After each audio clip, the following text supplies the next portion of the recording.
So Value Research has a very strong balance sheet. All the money, 80 crore, 100 crore, is owned by me. Do you consider yourself financially free now? Oh, I was financially free 20 years back. How can I be rich? When somebody is asking me how to get rich, he's looking for that magical formula. There will be ways, but I don't know any of them. What is the most important piece of advice which you will give to someone who is in their 20s? For him, the good person to meet will be, a fly-by-night guy who will actually steal his money or run away with it. You don't learn from other people's mistake. You have to lose your money. How should one select a mutual fund?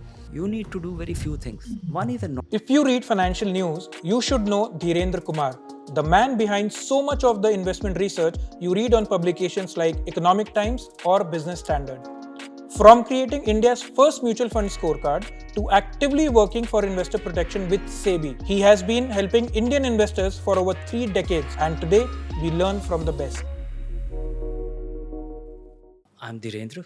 I founded Value Research over the last 34 years. That's my primary identity. And I've done nothing else. First 10 years, my personal portfolio was nothing meaningful. 10,000 rupee annual tax saving fund, because most of the money was getting invested in Value Research itself. Okay. And that also has turned out to be very nice. Most of those investments are up 15x, 20x, 25x, 30x. Okay. Because, the magic of compounding. Everybody recalls, Rakesh Jhunjhunwala made money, he made money.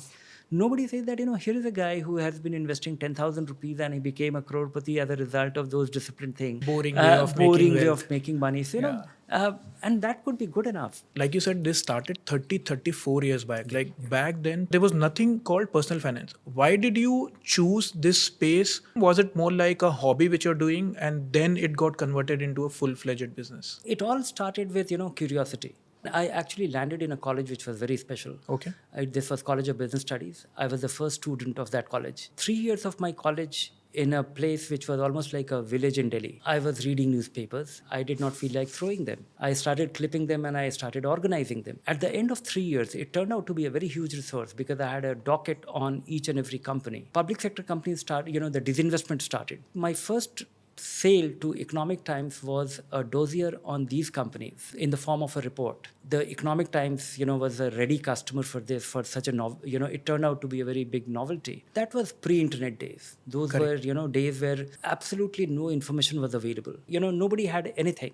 Correct. And you had little bit. Correct. So you actually were a champion. My first revenue from Bennett Coleman was actually quite a bit of money. It was a series of 10 articles. And I got 1,500 rupees per, so it was 15,000 rupees. Okay. It was quite a sizable sum. Sizable sum by that yardstick. Yeah. उस समय का जो एक पैसा था इतना crucial था that I bought my first printer from that. Okay. A dot matrix printer. So, sir, could you help us understand about your first interaction with the equity markets? Way back in 1990, it was not possible for individual investors to go to the stock market and invest in stocks. Okay. You need to have a lot of money to be able to, entertained by a broker. Because investing in stock was very risky, was very dangerous even for the stockbroker. And most people invested in stock market only through IPOs, which was entirely speculative. And then in 1987, the union budget opened the mutual fund sector for public sector banks to start their operations. Okay. So the first one to start was SBI, followed by Canara Bank. Okay. Canara Bank actually made a blockbuster thing. This fund went up by 5 times in the first 3 years. That caught my imagination. Okay, this is something which people can really participate. That is when in 1990, the year I was graduating. By that time, I had understood. By that time, I had created my dossiers on companies, and it was just fun. This fund was launched called Magnum Multiplier Scheme in August 1990, SBI. This is when I thought that I can persuade my parents. They really trusted me. And State Bank, the name helped. So they invested, quite a bit of their money. And this money was invested after breaking all their fixed deposits. Okay. And many of my neighbors in my hometown also invested. And by December 1991, the Great Indian Scam was in motion. Should Sucheta Dalal hadn't written about the Great Indian Scam, the Sensex was at 800. It went up to 4,000 points. Market went up by 5x. And this is when this money was invested in Magnum Multiplier Scheme. The money doubled on the NAV. But these were closed-end funds. You invested the money for 7-8 year term, and it was listed in the market.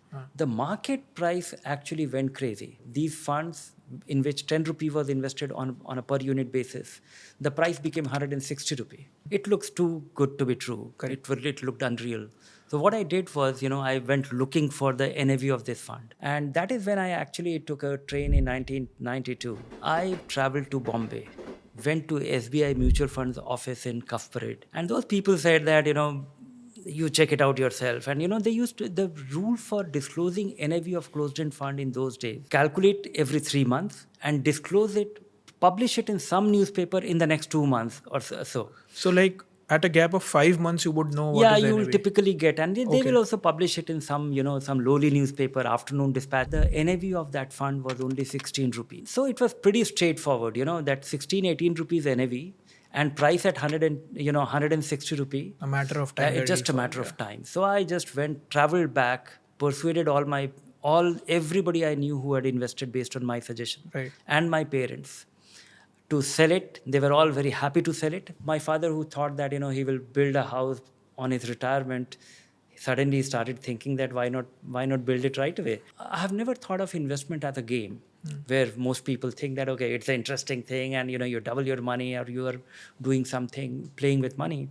It was something which had a real life consequence. It affected your children's education. It affected your building a house, your peaceful retirement. That particular experience had a very sizable impact on the way I started thinking about investments. You would have become a superstar within neighbors Oh, also, yes, right? I became a star as well. You being, so experienced, sort of an industry pioneer, how should one select a mutual fund? There are 16 kind of open-end equity fund. There are as many kind of index variants of those open-end equity fund. Correct. There are as many kind of, 16, 17 kind of fixed income fund. And then there are wide variety of, fixed income fund, target maturity, that maturity. Thematic fund. Thematic fund. दुनिया भर का, yes. Thematic fund could be, another range. Right. So despite these 100 kind of mutual funds available, you need to do very few things. I look for a fund which has at least been through 2 market cycles. A fund which has seen just up cycle, you will not get any sense of how it will do. Because a great fund is the one which does well in a rising market and which does not so bad in a falling market.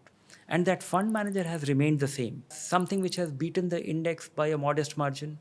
And that naturally makes it an outstanding fund over the long term. When you say modest margin, what is the margin, sir? You know what Mr. Warren Buffett generated to become Warren Buffett? No idea. 10%. Sir. So when, of course, 10% in a context of very low inflation. Right. We at 18% by buying a very dumb Sensex, that is magic. Correct. You could be rich. You could be wealthy by a very wide margin. So what is the most important piece of advice which you will give to someone who is in their 20s, 30s and probably 40s? Early 20s, I would suggest that, the challenge is not to invest in stocks or stock funds. The challenge is to invest, because 80% of people will not be investing. Right. People will actually be borrowing money to spend it. Correct. Whereby they're spending their future income. If somebody in his 20s becomes an investor, it doesn't matter whether you are doing 500 rupees, whether you are doing 5,000 rupees. That, I think, is job done. Okay. Because initial years, it's like, your mom teaching you how to brush your teeth. It's more like developing a habit, developing a discipline. habit. And if you have done this, then in your 30s, you will carry on and make it bigger, make it large. And spending that money is always fun. You are always, you enjoy spending money and consuming it. Once you haven't done it for a while and you are in your 40s, you see your friends doing well or they have been more methodical about it. Then you think that now you have to cover the lost ground. Right. You haven't done it. And that is when people start misbehaving. That is when people borrow to invest. That is when people speculate. If you look at, the F&O, the report which came from SEBI, that 92% of the people lose money. Right. And everybody thinks that, they will fall in that 8%. Correct. And the point is that, 92% people lose money in any 10-year time period. You will have 1 or 2 calamity in which the market will go down by anywhere between 50 to 80%. 50 to 80. Yeah. You will have 1 or 2 time period, 1 or 2 blips, which will be, 20% decline. If you have seen this and if you have been able to stick through it, if you're stuck through those period, then you don't need to any teaching anymore. And you should not be misguided by anybody that he is going to make get rich quick, formula. And sir, let's say somebody who has not done investing since early 20s, let's say probably they did not have enough means, enough income that they could save and invest because of the liabilities or expenses they had. Do you still suggest like putting all the money in mutual funds, or they should have certain specifications in terms of splitting their portfolio across assets? There's a proverb, Chinese proverb, which says that the best time to invest the tree was 20 years ago. And the next best time is now. Correct. So whenever you get to learn, start it now. Earlier you learn, better it will be. What is investment? Investment is postponed consumption. You have earned, you have saved, and you have chosen not to spend it right now. And which means that it is deferred for that consumption at a defined time period, which means a goal-oriented investment. You are 30-year-old and you plan to buy your house 10 years from now, so you have the time. Things like that. All that money, any goal which is 10 years and more should be invested in equity. Okay. And any money which you need within 10 years should have a mix of fixed income, depending on the nature. One is a non-negotiable one. Okay. Your child gets into a school. You need that money on X day. Second is, the negotiable ones. You plan to buy a house. You plan to buy a house 8-10 years before you retire. Now, it could be 8 years, it could be 10 years, it could be 12 years. I don't think, anybody is going to put you in jail because you did not buy it on 7th year or something like that. Non-negotiable ones, do little bit of arithmetic and have a margin of safety. The rest of the money can be all in equity. Till you are earning, you have the freedom of not getting worried. Because, once you lose your revenue stream and the market goes down by 30%, you will panic. So it is all about how do you configure yourself that you will not panic. And that is something which is in people's hand. Sir, when you say fixed income, what are the options which you suggest for investments under fixed income? By fixed income, I mean a fixed deposit or a short-term debt fund. Okay. Depending on, what you are comfortable with. Basically, the idea of fixed income is that your money earns a little bit, but the likelihood of going down is not there. Correct. Insulating that money, the money which will be insulated from the market risk, which will be insulated from the madness of the market, is what I'm referring to as fixed income. Fixed income. Okay, perfect. How does your corpus currently look like? I mean, what is the portfolio split among assets? What is the overall net worth? So Value Research has a very strong balance sheet, which in turn is owned by me. All the money, close to 80 crore, 100 crore will be invested in equity funds. Value Research balance sheet is made up of equity funds. It actually happened one day that I wanted to buy a office building, and one of my friend who happens to run a very leading housing finance company, I asked him that, can you lend me some money? He said, yeah, send me your tax statement and I'll see how much I can lend you. He said that my sales representative earns more than you, because I used to take some 30,000-40,000 rupees of salary, and it did not matter because I used to take as much salary as I was needed to run my household. And he briefed me that you build your own books as well. And then I started investing, and as a result of which I'll have some 15-20 crore worth of personal net worth. Till few years back, you were only taking like 40,000-50,000 as a salary because you thought if my expenses are being met, then क्यों ज़्यादा पैसा लेने की ज़रूरत नहीं है? जरूरत थी, हाँ. Right. And do you consider yourself financially free now? Oh, I was financially free 20 years back. We are still so excited about getting to our workplace. And the net result of that is that we don't have too many other spending habits. Right. Whenever, we plan to go on a holiday or with our kids, with our children, with our parents, we are happily able to do it without much of a serious consideration. You have a huge amount of database and experience where you have interacted with investors, interacted with fund managers and various industry veterans and experts, right? What is something as per you that people do not understand about building wealth? There are two things which I find very disconnected. One is a set of things which they believe is true, and some of the very basics which is truth, but they don't have any belief in it. Power of equity, the power of compounding, and the wrong beliefs that people have, that somebody knows the trick, or you need to be ahead of the curve, you need to play that trick, you need to do some crooked thing. Correct. You need to really borrow at the right time, you need to time it very perfectly. Absence of this belief system, some of the very basics, I think that is what holds most people back. Sir, if someone comes and asks you, how can I be rich? What would you tell that person?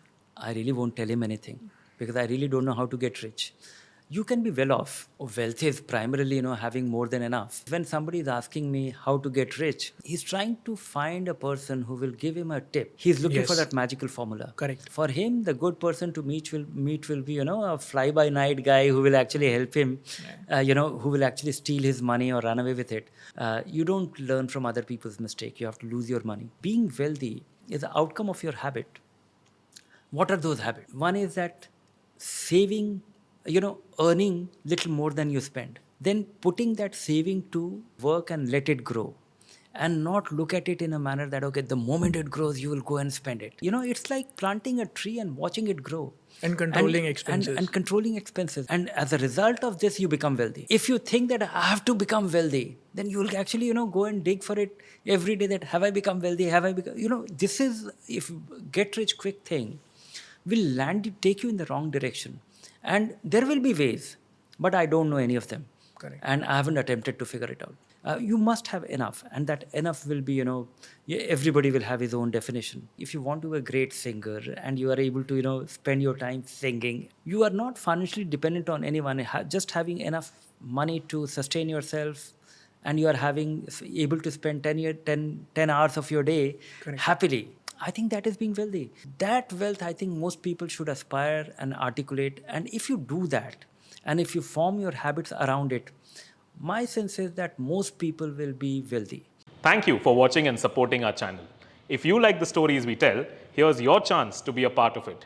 If you or anybody you know has an interesting financial journey to share, then please fill the form in the pinned comment below and we'll get in touch with you.